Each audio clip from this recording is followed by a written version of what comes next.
അപ്പം നമുക്ക് ഈ ഉണ്ട വഴുതനങ്ങ ഒന്ന് ഫ്രൈ ചെയ്തിട്ട് എടുക്കാം. ആദ്യം തന്നെ ഇതിൻ്റെ മൂക്കൊക്കെ ഒന്ന് ചെത്തിക്കൊടുക്കുന്നുണ്ട്. എന്നിട്ട് ചെറുതായിട്ട് ഇതിനെ കട്ട് ചെയ്തെടുക്കുന്നുണ്ട്. അപ്പോൾ ഇതുപോലത്തെ ഉണ്ട വഴുതനങ്ങ ഞാൻ നാട്ടിലൊന്നും കണ്ടിട്ടില്ല കേട്ടോ. ഇത്ര വലിയത് ചെറുതൊക്കെ ഉണ്ട് നമ്മുടെ നാട്ടിൽ. അപ്പോൾ ചെറുതും ഇതുപോലെ ഫ്രൈ ചെയ്തെടുക്കാം കേട്ടോ. അപ്പോൾ ഇതുപോലെ ചെറുതായിട്ട് കട്ട് ചെയ്തെടുത്തിട്ട് നമുക്ക് ഇതിന് വേണ്ട മസാലകൾ തയ്യാറാക്കാം.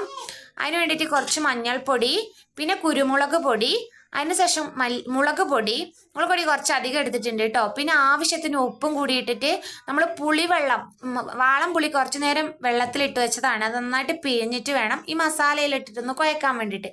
നന്നായിട്ട് മിക്സ് ചെയ്തെടുക്കുക. എന്നിട്ട് അതിലേക്ക് വഴുതനങ്ങ ഇട്ടിട്ട് നന്നായിട്ടൊന്ന് അതിന് തേച്ച് പിടിപ്പിക്കാം കേട്ടോ. മുളകൊക്കെ ആ മസാലയൊക്കെ നന്നായിട്ട് തേച്ച് പിടിപ്പിക്കുക. എന്നിട്ട് ഒരു പാൻ വെച്ചിട്ട് പാൻ ചൂടായാൽ അതിലേക്ക് എണ്ണ ഒഴിച്ചു കൊടുത്തിട്ട് ഇതുപോലെ ഒന്ന് ഫ്രൈ ചെയ്തെടുക്കുക. തിരിച്ചു മറിച്ച് വിട്ടിട്ടൊന്ന് വേവിച്ചെടുക്കുക കേട്ടോ. നല്ല ടേസ്റ്റാണ് ചോറിൻ്റെ കൂടെ കഴിക്കാൻ വേണ്ടിയിട്ട്. എല്ലാവരും ഒന്ന് ട്രൈ ചെയ്തിട്ട് ഫീഡ്ബാക്ക് ഒക്കെ കമൻറ്റ് ബോക്സിൽ അറിയിക്കണേ.